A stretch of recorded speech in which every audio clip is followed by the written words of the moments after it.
پاکستان کے پیسے باہر نہیں لے کر گئے تھے، پاکستان کے باہر سے پیسے انہوں نے کمائے تھے کرکٹ میں، وہ پاکستان لے کر آئے تھے. تب انہوں نے سپریم کورٹ میں 23-35 کا پرانی رسیدیں دکھائی تھی، اور جب ہر چیز سال کی کمائی ہے تو وہ رسیدیں مل جاتی ہوتی ہیں، وہاں قطر جانے کی ضرورت نہیں آتا. وہاں پہ پرائم منسٹر عمران خان کو آنریبل سپریم کورٹ نے سب سے ہائیسٹ اسکور میں پاکستان کا، اس میں ان کو صادق اور امین قرار دے دیا. اس کے بعد اس طرح کی چھوٹی چھوٹی باتیں صرف اس لیے کہ پارٹی میں کسی کو، دیکھیں پولیٹیکل پارٹی ہے، پولیٹیکل پارٹی میں کچھ لوگ پیچھے رہ جاتے ہیں، کچھ لوگ آگے چلے جاتے ہیں. مجھے اس بات کے اوپر بھی فخر ہے کہ یہ کوئی گدی نشینی یا یہ کوئی وراثتی پارٹی نہیں ہے کہ جس نے پرائم منسٹر عمران خان کے صرف فیوریٹ یا ان کے کوئی ایسے لوگ جو ان کے خاندان کے ان کو سیٹیں ملے. یہاں پہ تو فاروق حبیب کو دیکھ لیں، حماد اظہر کو دیکھ لیں، علی امین گنڈاپور کو دیکھ لیں، مجھے دیکھ لیں آپ، میں سے محسوس شہریار حافظ کو دیکھ لیں. ایک ینگسٹر انہوں نے میرٹ کے اوپر انکار سے فیڈریشن سروس سے انہوں نے پارلیمان میں ان کے جو ہے وہ الیکٹڈ ینگسٹر آئے. جی ٹھیک ہے شاد صاحب، خیر یہ تو پارٹی کا اپنا موقف آ گیا، لیکن اس سے زیادہ امپورٹنٹ بات جو ہے وہ ایاز صادق صاحب جو لندن گئے تھے تو یہاں پہ کافی قیاس ہو رہا تھا کہ کوئی نیا منصوبہ ہے، مجوزہ منصوبہ جو انہوں نے نواز شریف صاحب کے سامنے رکھنا ہے. اور اب جب جو کچھ باتیں وہاں سے رپورٹ ہو رہی ہیں وہ یہی ہیں کہ کوئی اس میں نئی بات تو نہیں ہے، ماں سوائے اس کے کہ وہی روایتی باتیں ہیں کہ کارکن جو ہیں ان کو چارج کیا جائے، لانگ مارچ کی تیاری کی جائے. دوسری جانب خواجہ آصف صاحب جو ہیں وہ 2022 کے اوائل یا آخر میں الیکشن ہوتے دیکھ رہے ہیں. نون لیگ کسی نتیجے پہ پہنچ چکی ہے، کسی ایک نقطے پہ ایگریمنٹ ہو چکا ہے ان کا کہ آیا حکومت کو مدت پوری کرنے دینی ہے یا پہلے الیکشن کروانے ہیں؟ بظاہر یہ لگ رہا ہے کہ مسلم لیگ نون اس نتیجے پر پہنچ چکی ہے کہ اب 2023 کا انتظار کیا جائے اور دباؤ یہ ڈالا جائے کہ اگلے الیکشن ان کے نقطہ نظر سے فیئر اینڈ فری ہوں، ان کے اطمینان کے مطابق ہوں، ان کو لیول پلینگ فیلڈ ملے، شفاف الیکشن ہوں. اگر وہ اپنے زور بازو پر جیت سکتے ہیں پنجاب میں تو انہیں ان کی جیت کو ہار میں تبدیل نہ کیا جائے، انہیں ان کے امیدواروں کو الیکشن سے پہلے یا الیکشن کے ڈے پر زبردستی ہروا نہ دیا جائے. میرا خیال ہے اس نتیجے پر زرداری صاحب اور پیپلز پارٹی تو پہلے پہنچ چکی تھی، اب مسلم لیگ نون بھی پہنچ چکی ہے. جو افواہیں یہاں اسلام آباد میں کیا سرائیاں ہو رہی ہیں، افواہیں گشت کر رہی ہیں، وہ یہ ہے کہ جو کوشش ہوئی تھی نواز شریف صاحب کے ساتھ کہ وہ تھوڑا سا اپنے موقف میں تبدیلی لائیں اور پارٹی یعنی پارٹی کی طرف سے، پارٹی لیڈرشپ کی طرف سے کہ جی وہ جو یہ کر کے بیٹھے ہوئے ہیں عمران خان کو اور اسٹیبلشمنٹ کو اور فوج کو اور ISI کو ایک ہی طرح ٹریٹ کر رہے ہیں، وہ ٹریٹ نہ کریں اور شہباز شریف صاحب کو راستہ دیں. تو وہ کوششیں اس حد تک تو کامیاب ہوئی ہیں کہ اب شہباز شریف صاحب کو راستہ مل رہا ہے، اور شاہد خاقان عباسی صاحب کا جو بیان ہے وہ خاصا اس لحاظ سے برمحل ہے، برموقع ہے اگر وہ یہ کہتے ہیں کہ ہمارے امیدوار شہباز شریف صاحب ہی ہوں گے. کیونکہ پرویز رشید صاحب ہوں، شاہد خاقان عباسی صاحب ہوں، جاوید لطیف صاحب ہوں اور کچھ لوگ اور جو ہیں وہ اس کیمپ کے سمجھے جاتے تھے جو کہتے تھے کہ جی مریم نواز صاحبہ اور نواز شریف صاحب کے علاوہ تو سیاست ہمیں کرنے کی ضرورت ہی نہیں ہے، اگر ہے تو اسی طرح کرنی ہے، ورنہ پھر شہباز شریف صاحب کے لیے، حمزہ شہباز کے لیے ہمیں کوئی کوشش کرنے کی کیا ضرورت ہے. تو میرا خیال ہے اب وہاں ریئلائزیشن موجود ہے. اور ایاز صادق صاحب جو وہاں گئے ہیں تو انہوں نے تو اس بات کی تو تردید کی تھی کہ میں کوئی ایجنڈا لے کر آئے ہوں. انہوں نے یہ کہا تھا کہ کیجول قسم کی ملاقات ہوگی اور کیجول یہ سارا میرا وزٹ ہے. تو لیکن جو باتیں ہیں لیکن ارشاد صاحب امپورٹنٹ سوال یہ ہے کہ اگر شہباز شریف صاحب کو راستہ مل گیا ہے، اگر شہباز شریف صاحب کو راستہ مل گیا ہے تو وہ غیر مشروط راستہ ملا ہے، یا اس سے پہلے جو ایک اور اٹیمپٹ نون لیگ کی لگتی تھی کہ کسی طرح مریم نواز صاحبہ پہ جو کنوکشن ہے وہ ختم ہو جائے اور وہ پھر سے الیکشن لڑنے کی اہل ہو جائیں. تو کہ یہ شک بھی اس میں شامل ہے کہ مریم نواز اگر اہل ہو جاتی ہیں، ان کے اوپر جو کنوکشن ہے وہ ختم ہو جاتی ہے، تو پھر وہی لیڈ کریں گی اور شہباز شریف صاحب ثانوی ہو جائیں گے؟ دیکھیں یہ جو اس وقت میں بات کر رہا ہوں وہ پارٹی کے اندر جو ایک کشمکش تھی میں اس کی بات کر رہا ہوں، اور اس کشمکش میں یہ ریئلائزیشن ہوئی ہے کہ یہ ایک لمبا پروسیس ہے قانونی. اگر مریم نواز صاحبہ کی کنویکشن کے حوالے سے ساری اسٹریٹجی بنانا کہ وہ کنویکشن ختم ہو جائے گی، وہ ایلیجیبل ہوں گے الیکشن لڑنے کے اور وہی ہماری امیدوار ہوں گی، تو اس وقت تک اگر یہ معاملہ نہیں ہوتا ہماری مرضی کے مطابق، ہماری خواہش کے مطابق، ہمارے تجزیے کے مطابق، ہمارے اندازے کے مطابق، تو پھر ہم جو وقت ضائع کریں گے وہ اگر الیکشن اب بہت دور تو نہیں رہا، اگر یہ 23 میں بھی ہوگا تو زیادہ سے زیادہ آپ 1.5 سال لگا سکتے ہیں. تو اس لیے وہ کہہ رہے ہیں کہ جی اب ہمیں ریئلائز کر لینا چاہیے کہ مریم صاحبہ کی کنویکشن موجود رہے گی. اگر وہ ختم ہو جائے تو اس وقت پھر سوچا جا سکتا ہے. نواز شریف صاحب کی کنویکشن موجود رہے گی. اگر وہ کوئی ایسے حالات ہو جائیں پاکستان میں، اتنا بڑا انقلاب آ جائے کہ عدالتیں جو ہیں وہ اپنے سارے فیصلے نل اینڈ وائڈ قرار دے دیں، جو ریویو پٹیشن خارج ہو چکے، کیونکہ نواز شریف صاحب کے جو کیس ہے اس میں ان کا جو ریویو پٹیشن کا حق ہے وہ بھی استعمال کر چکے ہیں اور ان کی نااہلی پر مہر لگ چکی ہے. نہیں تو اس سب کے باوجود ارشاد صاحب، اس سب کے باوجود نے جو بات کل کیا نواز شریف صاحب خود بھی پھر سے وزارت عظمیٰ کے حاجہ صاحب نے جو متمنی کل ہیں؟ بات کہی، انہوں نے کہا کہ جو شاہد خاقان عباسی بات کر رہے ہیں وہ ایک ریئل سچویشن پیش کر رہے ہیں، جو اس وقت سٹیٹس ہے اس کی روشنی میں وہ بات کر رہے ہیں. تو میرا خیال ہے اس کو اسی طرح ہی لینا چاہیے. جی ارشاد صاحب، جو آپ نے قانونی بات کی ہے کہ ریویو پٹیشن بھی ان کی خارج ہو گئی ہے، اس سب کے باوجود کیا نواز شریف صاحب ابھی بھی کسی اور راستے کی تلاش میں ہیں اور وہ خود بھی وزارت عظمیٰ کے اپنے آپ کو امیدوار سمجھتے ہیں اور متمنی ہیں اس بات کے؟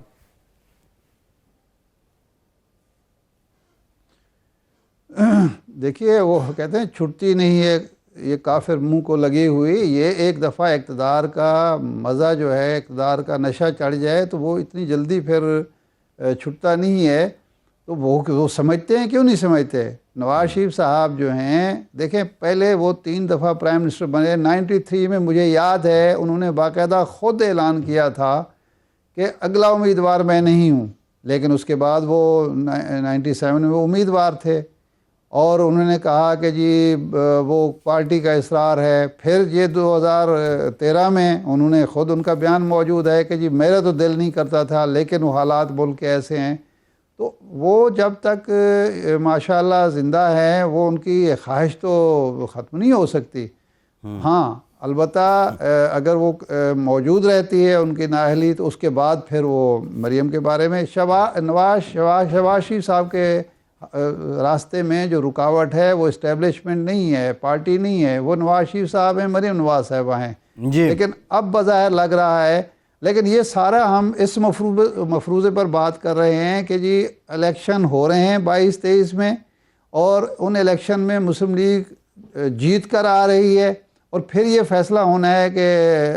امیدوار وزارت عظمیٰ کا کون ہوگا. لیکن ابھی تو 1.5-2 سال پڑے ہوئے ہیں. کچھ معلوم نہیں کہ اگر یہ مسلم لیگ نون کے اندر کا اختلاف اسی طرح برقرار رہتا ہے اور ان کے جو نیریٹو ہے اس میں ایک کلیئرٹی نہیں آتی، وہ اسی طرح ہی دیوار کے ساتھ ٹکرے مارتے رہتے ہیں، تو پتہ نہیں 23 میں ہوگا کیا، نتائج کیا نکلیں گے، کون امیدوار ہوگا کون نہیں ہوگا. جو پارٹی اکثریت حاصل کرے گی اسی کا ہی امیدوار وزیر اعظم بنے گا نا. بالکل ٹھیک ہے، بالکل ٹھیک ہے. ارشاد صاحب ایک بریک لیتے ہیں، بریک کے بعد جب واپس آئیں گے US سمٹ میں پاکستان کے انکار سے متعلق بات کریں گے. نجم الدین شیخ صاحب سفارتکار سابق سیکرٹری خارجہ میں جوائن کریں گے. ہمارے ساتھ رہیے.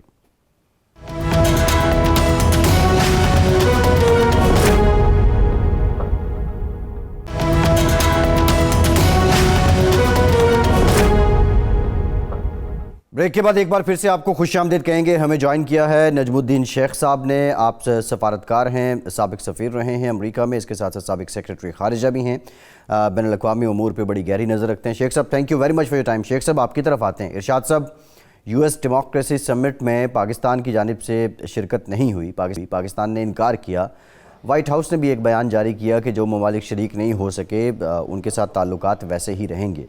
لیکن در حقیقت ایک نئے بلاک کی باتیں بھی ہو رہی ہیں. کیا یہ اندیا ہے کہ انڈائریکٹلی پاکستان نے اپنا جھکاؤ اس بلاک کی طرف شو کر دیا ہے؟ اور پاک امریکہ تعلقات پہ ارشاد صاحب اس کے کیا اثرات ہونے ہیں؟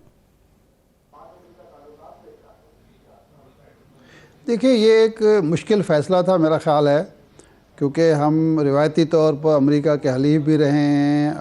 امریکہ کے ساتھ ہمارا تعاون ہر شعبے میں رہا ہے، امریکہ سے ہم نے مفادات لیے ہیں اور امریکی مفادات کا تحفظ بھی کیا ہے، لیکن اس وقت ہماری جو مقتدرہ ہے، اسٹیبلشمنٹ ہے، حکومت ہے، ادارے ہیں، ریاست ہے، میرا خیال ہے طے کر چکی ہے کہ ہمارا پرنسپل اسٹریٹجک پارٹنر چین ہے، امریکہ نہیں ہے، کیونکہ امریکہ کا جھکاؤ بھارت کی طرف کسی سے ڈھکا چھپا نہیں ہے، اور افغانستان کے ایشو پر جو ہم نے فیسلیٹیٹ کیا، جس انداز میں ہم نے مدد کی امریکہ کی، جواباً اس خیر سگالی کا مظاہرہ امریکہ کی طرف سے نہیں ہو رہا۔ تو ایک مشکل فیصلہ تھا، یا تو ہم امریکہ کو خوش کرتے، اور چین کے حوالے سے آج کل ان دنوں میں پچھلے 1-1.5 سال سے امریکہ کا جو امریکہ کی جو پالیسی نظر آ رہی ہے، تائیوان کو جس طرح سے وہاں مدعو کیا گیا ہے، چین کو مدعو نہیں کیا گیا، روس کو مدعو نہیں کیا گیا، تو یا تو ہم وہاں کھڑے رہتے جہاں پہلے تھے، یا پھر ہم فیصلہ کرتے جس طرح 1964 میں ہم نے فیصلہ کیا چین کے حوالے سے، اس سے پہلے ہم نے چین کے حوالے سے 1-2 مواقع پر فیصلہ کیا، تو اسی طرح کا ہم نے فیصلہ کیا ہے میرا خیال۔ اب دیکھیں اس کے کیا نتائج نکلتے ہیں۔ امریکہ کے بارے میں کہا جاتا ہے کہ وہ ہاتھی کی طرح کا انتقامی ذہن رکھتا ہے، لیکن نجم الدین شیخ صاحب سے ہم پوچھ لیتے ہیں، کیونکہ ان دنوں یہ فیصلہ ہوا ہے جب عمران خان صاحب کھل کر یہ کہہ رہے ہیں کہ اگلی جو صف بندی ہو رہی ہے ہم کسی بلاک کا حصہ نہیں بنیں گے، تو شیخ صاحب یہ ہم نے ایک بلاک کو چنا ہے یا یہ ایک وقتی پالیسی ہے اور آئندہ ہمارے تعلقات امریکہ کے ساتھ ویسے ہی رہیں گے جیسے ماضی میں تھے؟ دیکھیے، اس میں آپ نے بالکل صحیح کہا کہ ہم نے چین کے ساتھ اپنا ساتھ دکھایا ہے، اور اس کا چین نے اعتراف کیا، کیونکہ ان کے جو وزارت خارجہ کے اسپوکس پرسن تھے، انہوں نے پاکستان کو اس فیصلے کو سراہتے ہوئے کہا کہ چین کا آئین برادر ہے پاکستان۔ تو یہ واضح ہے کہ ہم نے چین کے لیے، اگر چین کے کہنے پہ نہیں تو چین کے لیے ہم نے یہ فیصلہ کیا کہ ہم اس سمٹ میں حصہ نہیں لیں گے، لیکن اس کے ساتھ ساتھ یہ بھی واضح ہے کہ ہم امریکہ کے ساتھ رشتہ صحیح چاہتے ہیں، اور اس کے لیے اقتصادی وجوہات بھی ہیں، اور علاوہ سیاسی وجوہات کے علاوہ افغانستان کے سلسلے میں ہمارے اپنے جو ضروریات ہیں، اس کے لیے ہم امریکہ کے ساتھ رشتے کو صحیح رکھنا چاہتے ہیں۔ آپ پہلے دیکھیے کہ سرمایہ کاری کے سلسلے میں ہم چاہیں گے کہ امریکن انویسٹر یہاں پہ آئے، اور امریکن انویسٹر اور ہمیں وہ مشورہ ملے کہ ہم کس قسم کی چیزیں کریں جس سے یہ یہاں پہ سرمایہ کاری زیادہ آسان ہو سکتی ہے۔ اس سلسلے میں IMF امداد کرے گی، ورلڈ بینک امداد کرے گی، اور دونوں میں ایک رول ہے، ایک کردار ہے امریکہ کا جس کو بھولا نہیں جا سکتا۔ دوسرا کہ ہمیں جس سرمایہ کاری کی ضرورت ہے وہ چین سے آ سکتی ہے ضرور، لیکن امریکہ سے بھی آ سکتی ہے، یورپ سے بھی آ سکتی ہے، اور اس کے لیے ہمیں ان کے ساتھ اس قسم کا رشتہ رکھنا ہے۔ تیسرا کہ ہمارے بہت بڑی ضرورت ہے کہ جو ہمارے پاس ابھی کنسیشن ہے یورپین یونین کے سلسلے میں، اپنے تجارت کے سلسلے میں، ہمارے ایکسپورٹ کے سلسلے میں، اس کو جاری رکھا جائے، اور اس کے لیے ضروری ہے کہ ہمارا رشتہ مغرب کے ساتھ، یعنی سر فہرست امریکہ لیکن اس کے ساتھ یورپ، وہ اس نوعیت کا رہے کہ ہماری یہ جو ابھی فیسلٹی ہے وہ جاری رہے اور آگے بڑھانے کے ہمیں موقع ملے۔ تو ہمارے لیے ضروری ہے کہ ہم رشتہ ضرور، چین ہمارا جیسے انہوں نے، ان کے اسپوکس پرسن نے کہا، وہ ہمارے آئین بردر ہیں، لیکن اس کے علاوہ دوسری دنیا کے دوسرے ممالک کے ساتھ بھی ہمارا جو رشتہ ہے اس کو بڑھانا ضروری ہے۔ اخرج اگر ہم 222 کروڑ لوگ ہیں، آج کل تو ہم 24 کروڑ کی بات کر رہے ہیں، تو ان کی جو ریکوائرمنٹس ہیں اور ان کی جو ایگریکلچر شیخ میں صاحب اور چیزوں شیخ صاحب ماضی میں ہم نے یہ دیکھا کہ امریکہ یہ کہتا رہا جب پاکستان کو امداد کی ضرورت ہوتی تھی یا قرض کی، تو وہ کہتا تھا کہ چین سے آپ قرض کیوں لیتے ہیں، آپ ہم سے گرانٹس کیوں نہیں لیتے، لیکن چین کی جانب سے اس طرح کی کوئی ڈیمانڈ جو ہے وہ کبھی سننے کو نہیں ملی۔ اب یہ جو فیصلہ ہوا، آپ سمجھتے ہیں اس میں چین کی کسی حد تک ڈیمانڈ بھی تھی کہ پاکستان جو ہے وہ نہیں جا رہا یو ایس ڈیموکریسی سمٹ میں؟ اور دوسرا، آپ نے آسائشوں اور سہولتوں کا ذکر تو کیا، لیکن جو چیلنجز ہیں ایف اے ٹی ایف کا جو معاملہ ہے، اگر پاکستان جو ہے وہ توازن برقرار نہیں رکھ سکتا اور کسی ایک جانب جھکاؤ کا اظہار کر دیتا ہے، تو پھر ان ایف اے ٹی ایف جیسے معاملات کا مستقبل کیا ہوگا؟ دیکھیے، اس میں ہم چاہتے ہیں کہ اس کو ہم سیاسی رنگ دیں، اور اس میں سیاسی پہلو ہیں، میں مانتا ہوں، لیکن پہلی چیز یہ ہے کہ جو ایف اے ٹی ایف کی جو ریکوائرمنٹس ہے، جو اینٹی منی لانڈرنگ لاز ہیں، جو آپ کے پاس فائنینسنگ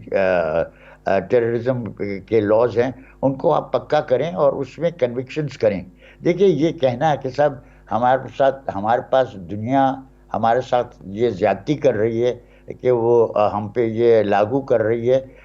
جبکہ ہم نے اتنے شرائط پورے کر دیے ہیں، کچھ تھوڑے سے رہتے ہیں، اس میں ہمیں یہاں پہ رکھنے کی ضرورت نہیں ہے، یہ کہنا ہماری طرف سے غلط ہے، کیونکہ ہمیں پتہ ہے کہ سیاسی ماحول جو ہے وہ ہمارے لیے بالکل جتنا فیوریبل ہونا چاہیے اتنا نہیں ہے، اور اس کی وجہ سے یہ ضروری ہے کہ جو شرائط ہیں جو ہم پہچانتے ہیں، جو کہ ٹیکنیکل ریکوائرمنٹس ہیں، ان کو ہم پورا کریں۔ ہمارے ہاں اگر کوئی کنوکشنز نہیں ہو رہی ایف ای ٹی ایف اس منی لانڈرنگ کے سلسلے میں، اگر منی لانڈرنگ کے سلسلے میں اور فائنینسنگ ٹیررزم کے سلسلے میں ہمارے ہاں کنوکشنز نہیں ہوئی ہیں، تو ہم دنیا کے ساتھ اس پہ بحث کرنے کی صلاحیت ہماری کم ہو جاتی ہے۔ تو ہمیں پہلے دیکھنا ہے کہ اپنے گریبان میں جان کے دیکھنا ہے کہ کیا جو چیزیں ہمیں کرنی چاہیے تھی اور جو ہمارے اپنے مفاد میں ہیں وہ ہم کر رہے ہیں، یا کسی وجہ سے ان پہ ہماری طرف سے پوری توجہ نہیں دی جا رہی۔ شیخ صاحب، جو صورتحال ہے اس وقت خاص طور پر افغانستان کے حوالے سے، انڈیا کے حوالے سے، اگر کوئی ایک ایسی سٹیج آ جاتی ہے امریکہ کی طرف سے یا چائنا کی طرف سے کہ جی یا تو آپ ہمارے ساتھ کھڑے ہوں یا دوسرے بلاک میں جائیں، جو بظاہر نظر بھی آ رہا ہے، تو کیا ہم اس پوزیشن میں ہیں کہ ہم باقاعدہ ایک کلیئر کٹ پوزیشن لے سکیں کہ ہم جی چین کے ساتھ کھڑے ہو رہے ہیں اور پھر ان پابندیوں کا یا ان مشکلات کا سامنا کر سکیں جو ہمیں دوسرے بلاک کی طرف سے پیش آ سکتی ہیں؟ اس پوزیشن میں ہم سیاسی سطح پر، ہم مالیاتی سطح پر اور معاشی سطح پر اور عسکری سطح پر اس قابل ہیں؟ نہیں، دیکھیے، یہ سوال حقیقت پہ مبنی نہیں ہے۔ کوئی آپ کو اس قسم کی چوائس نہیں دے گا کہ یا آپ ادھر آئیں یا آپ ادھر آئیں۔ اس وقت امریکہ کو ضرورت ہے، امریکہ کو پتہ ہے افغانستان میں جو صورتحال پیدا ہوئی ہے اس میں پاکستان کی امداد پاکستان کے بغیر وہاں پہ کوئی چیز کی نہیں جا سکتی جس سے وہاں پہ ایک بڑی کلیمٹی نہ آئے، بڑا قہر نہ آئے، اور اس کی جوابداری امریکہ چاہتا ہے کہ ان پہ نہ پڑے، دنیا ان کو نہ ٹھہرائے جوابدار کہ افغانستان میں 92 یا 96% لوگ جو ہیں وہ بھوک سے مر رہے ہیں، اور اس کی جوابداری امریکہ پہ پڑی۔ وہ امریکہ نہیں چاہتا۔ امریکہ کو بھی اپنی امیج کا بھی خیال ہے، اور اس کے لیے وہ آپ کے ساتھ چاہیں گے کہ تعاون ہو، کہ آپ کے ذریعے یا آپ کے ساتھ مل کے وہ افغانستان میں کچھ سدھارا لانے کی کوشش کریں، اور آپ کے ساتھ مل کے شاید یہ بھی کریں کہ یونائٹڈ نیشنز افغانستان مشن جو ہے، یوناما جو ہے، اس کے لیے کوئی راستہ بنایا جائے کہ اس وقت جو صورتحال ہے افغانستان میں، وہ افغانستان کے لوگوں کو بچانے کے لیے ان کو جوابداری سونپی جائے۔ یہ میرا کہنا ہے، اوروں کا کہنا نہیں ہے کہ ابھی طالبان سے کہا جائے کہ صاحب آپ کچھ دن کے لیے صرف آبزرورز رہیے، صرف سپروائزرز رہیے، اور جو دیکھ بھال ہے وہ یوناما کو کرنے دیں، اور وہ اپنے پڑوسی ممالک سے، ازبکستان سے، کرغزستان سے، پاکستان سے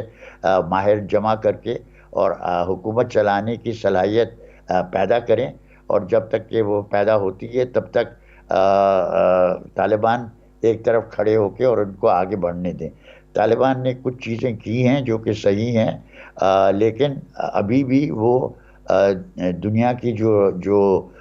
ڈیمانڈز ہیں اس پہ وہ پورے نہیں اتر رہے, اور ان کے لیے بہت مشکل ہے کہ اتریں. لیکن یہ میری نظر میں یہ ان کے لیے حل اچھا ہے کہ اس وقت ہم گورننس نہیں کریں گے, ہم گورننس کو سپروائز کریں گے. اب اس طرف چلیں گے تو میں سمجھتا ہوں کہ افغانستان کے مسئلے کو حل کرنے کے لیے کچھ آگے بڑھیں گے. لیکن اس وقت تو ہمیں اس پہ فوکس کرنا ہے کہ ہم نے OIC شیخ کی صاحب میٹنگ. اس وقت جو صورتحال ہے کہ ایک تو اس کے افغانستان کے شیخ صاحب فنڈز جو ہیں وہ منجمد کیے ہوئے ہیں, فریز کیے ہوئے ہیں امریکہ نے $9 ارب.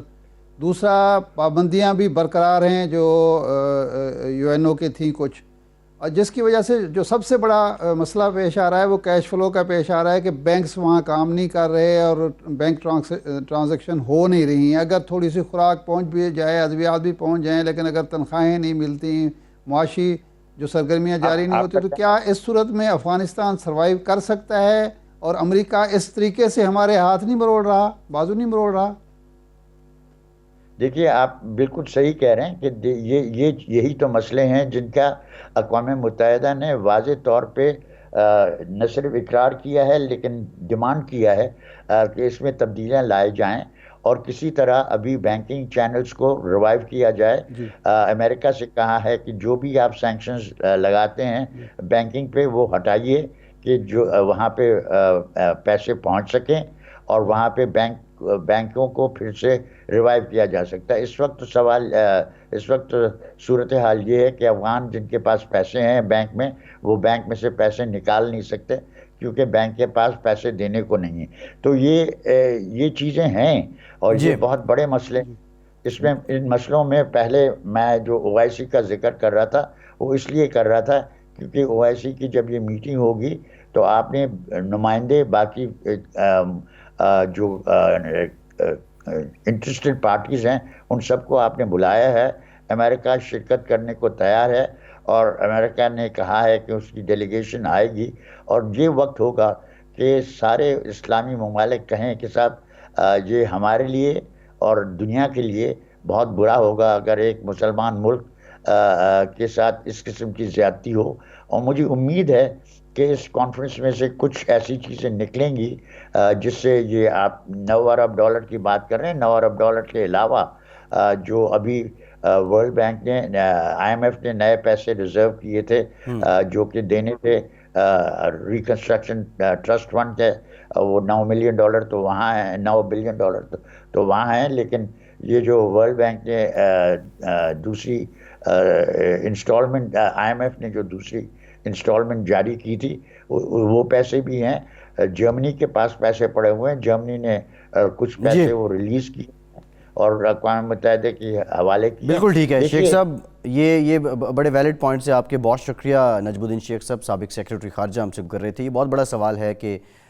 جو افغانستان ہے اس میں طالبان حکومت کی ہی مدد کی جائے تو وہاں پہ انسانی المیہ جو ہے وہ جنم نہ لے, یا پھر UN مشن کے سپرد کر دیا جائے افغانستان کو. یہ بہت بڑی ڈیبیٹ ہے. ایک بریک کے بعد کچھ صحت سے متعلق, محکمہ صحت سے متعلق اور بالخصوص محکمہ صحت سندھ سے متعلق بات کریں گے. ہمارے ساتھ رہیے.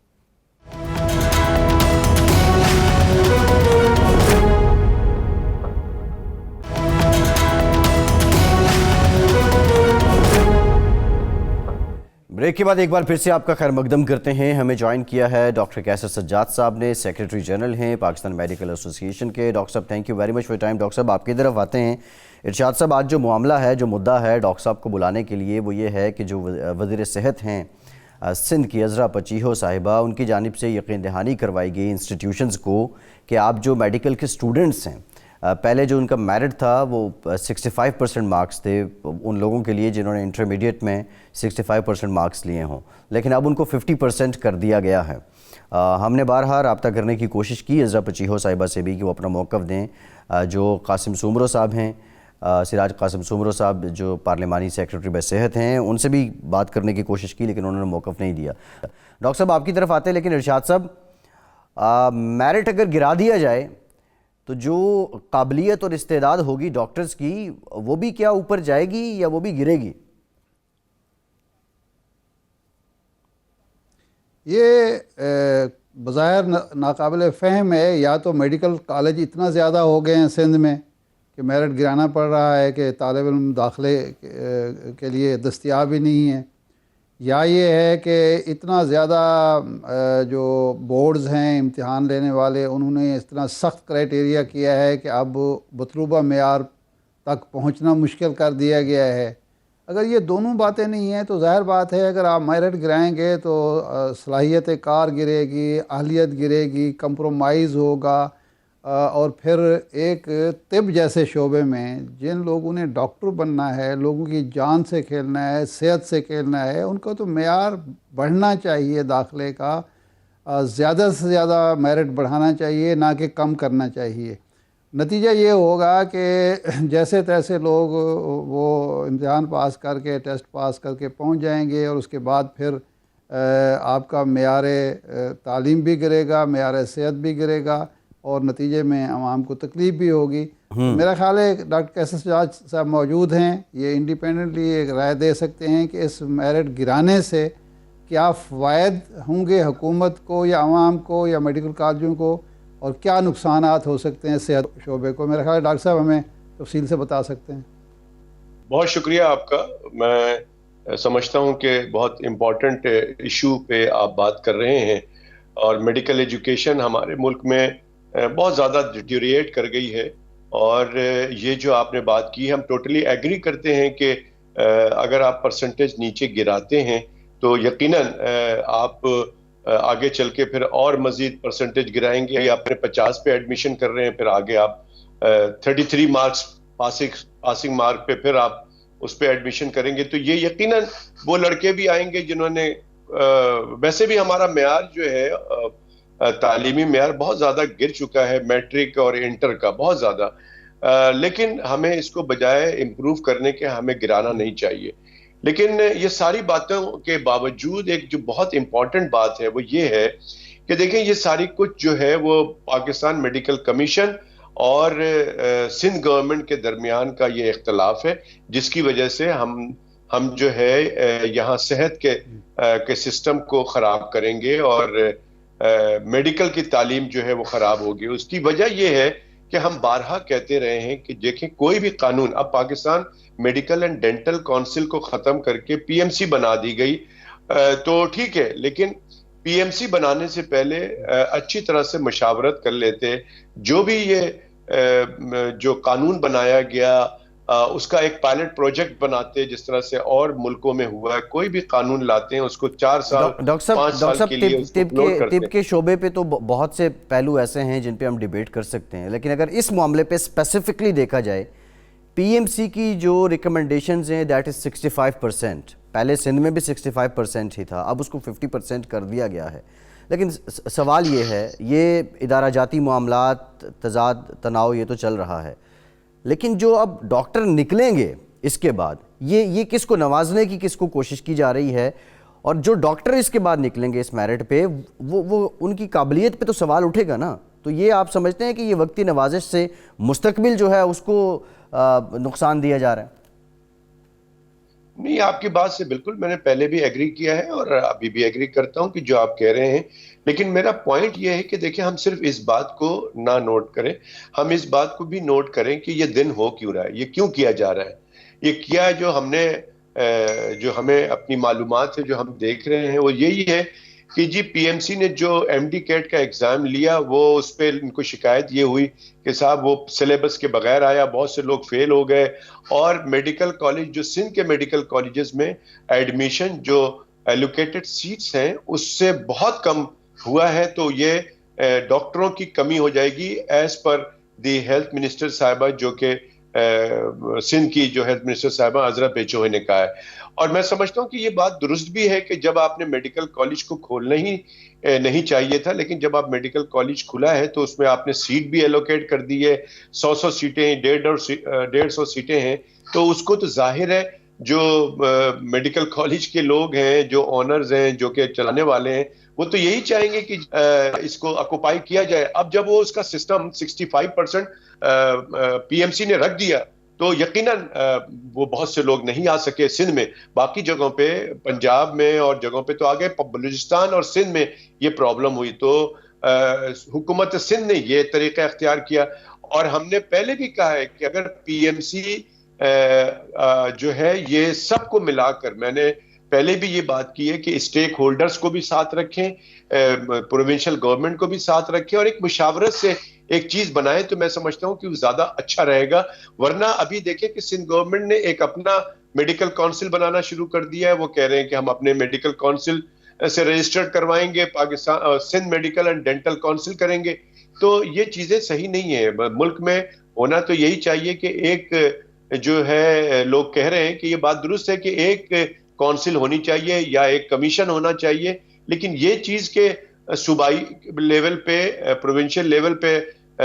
کونسل کا کھل جانا اور پھر اس طرح کے فیصلے پھر ظاہر ہے وہ کیے جائیں گے. تو باٹم لائن یہی ہے، میں سمجھتا ہوں کہ پی ایم سی کے پہلے بھی میں بات کر چکا ہوں کہ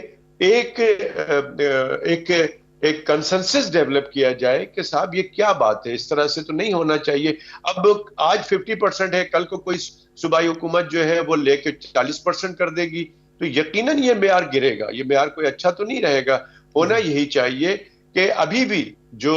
ہمارے میں نے نوٹ کیا ہے کہ جو پبلک سیکٹر کالجز ہیں، یعنی کہ جو گورنمنٹ کے کالج ہیں، وہ ابھی بھی بہت اچھے، جو ابھی این ایل ای کا رزلٹ دیا ہے انہوں نے، جو پی ایم سی نے، پاکستان میڈیکل کمیشن نے ابھی کل جو رزلٹ دیا ہے، اس سے تو ظاہر یہی ہوتا ہے کہ جو گورنمنٹ کے جو کالجز ہیں اس میں اچھے پرسنٹیج جو ہے گورنمنٹ کے بچوں نے لیا ہے. تو کہنا میرا یہی ہے کہ یہ کنسنسس ڈیولپ کرے. میڈیکل ایجوکیشن ہمارے یہاں دن بدن ڈیٹوریٹ ہوتی چلی جا رہی ہے. آپ کو پراپر طریقے سے کنسنسس ڈیولپ کر کے میڈیکل کالجز کی انسپیکشنز کرنے ہوں گے. آپ کو میڈیکل کالجز کی ڈاکٹر صاحب آپ کا مطلب یہ ہے، ڈاکٹر صاحب آپ یہ فرما رہے ہیں کہ پی ایم سی نے یہ جو حالیہ امتحان لیا اور جس سے پنجاب میں بھی بہت شکایات ہوئیں کہ پہلے کہا گیا، ان سے فیس لی گئی کہ جی آپ کو ہم موقع دیں گے، ریہرسل کرائیں گے، پھر ریہرسل کرائے بغیر جو ریہرسل کے لیے بچے بلائے گئے تھے ان سے کہا کہ یہی آپ کا فائنل ایگزام ہے، اور اس کے نتیجے میں بچے ہارٹ بھی ہوئے یا مظاہرے بھی ہوئے. تو آپ کہنا یہ چاہتے ہیں کہ ایک تو پی ایم سی کو اپنا ڈھانچہ درست کرنا چاہیے، اپنا سسٹم درست کرنا چاہیے، صوبوں کے اعتماد میں لینا چاہیے، اور دوسرا یہ ہے کہ آپ اس بات سے متفق کرتے ہیں کہ میرٹ کسی صورت گرانا نہیں چاہیے، اتفاق کرتے ہیں اس سے؟ بالکل عارف بھائی، آپ بالکل صحیح کہہ رہے ہیں. ہم یہی چاہتے ہیں. پاکستان میڈیکل ایسوسی ایشن جب پی ایم ڈی سی تھی، جب Pakistan medical and dental council تھا، اس وقت بھی ہم یہی بات کر رہے تھے کہ اس ادارے کو ایک ٹرانسپیرنٹ، انڈیپینڈنٹ اور آٹونومس باڈی ہونی چاہیے جو اپنے فیصلے خود کرے اور میرٹ کی بنیاد پہ کرے. ہمارے ملک میں میرٹ کا تو کہیں پر بھی کوئی ذکر ہی نہیں ہے. ہر چیز جو ہے وہ وداؤٹ میرٹ ہوتی ہے، جس کی وجہ سے ہم ڈیٹوریٹ کرتے چلے جا رہے ہیں. اور دیکھیے، جو ہم بار بار پی ایم سی کے اوپر اعتراض کر رہے تھے، پی ایم سی نے وہی کیا کہ جو ایم ڈی کیٹ کے جس ایجنسی کو ایگزام لینے کے لیے دیا تھا وہ کینسل ہو گیا. انہوں نے خود ان کو کینسل کیا. اسی طرح سے بہت ساری چیزیں اور ہیں جو کہ ایک ملتان کا ایگزام انہوں نے کینسل کر دیا. تو یہ سب کرنے سے بہتر ہے کہ ہم نے بار بار مشورہ یہ دیا کہ جیسے آپ نے کہا کہ پروونشل گورنمنٹ اور اسٹیک ہولڈرز کو آپ ساتھ رکھیں، ان کی مشاورت سے کریں. ہم آپ کو گائیڈ کرتے ہیں، ٹھیک ہے، جو بھی پرابلم ہوگی اس کو سالو کریں گے. لیکن پوائنٹ یہ ہونا چاہیے کہ میڈیکل ایجوکیشن کی جو ترقی ہونی چاہیے، میڈیکل ایجوکیشن کا لیول بڑھنا چاہیے. آپ کے پاس کوالٹی ڈاکٹرز ہونے چاہیے کہ تاکہ یہ اس کا جو اینڈ ریزلٹ ہے وہ یہ ہے کہ آپ کے مریضوں کا علاج انہوں نے جا کے کرنا ہے، بیمار لوگوں کا علاج کرنا ہے. تو اگر وہ ڈاکٹر ہی پراپر نہیں بنے گا تو پھر وہ کیا لوگوں کا علاج کرے گا؟ جو آج کل ہمارے یہاں یہی بنیادی ڈاکٹر صاحب یہی بنیادی پوائنٹ ہے ہمارا، جس کے لیے ہم نے آپ کو بھی مدعو کیا، آپ کو زحمت دی کہ اگر اسی طرح میرٹ گراتے رہے تو آپ کی جو انٹلیکچوئل ایلیٹ ہے جس کے پاس وسائل نہیں ہوں گے وہ تو سائیڈ لائن ہو جائے گی، لیکن کم نمبروں والے لوگ پرائیویٹ میڈیکل انسٹیٹیوشن سے پڑھ لیں گے اور پھر کوالٹی جو ہے وہ ایک کویسچن مارک رہے گی. بہرحال ڈاکٹر قیصر سجاد صاحب، thank you very much for your time. آپ کے وقت کا بہت شکریہ. ارشاد کا شکریہ. پروگرام کا ٹائم ختم ہو گیا، اجازت دیجیے.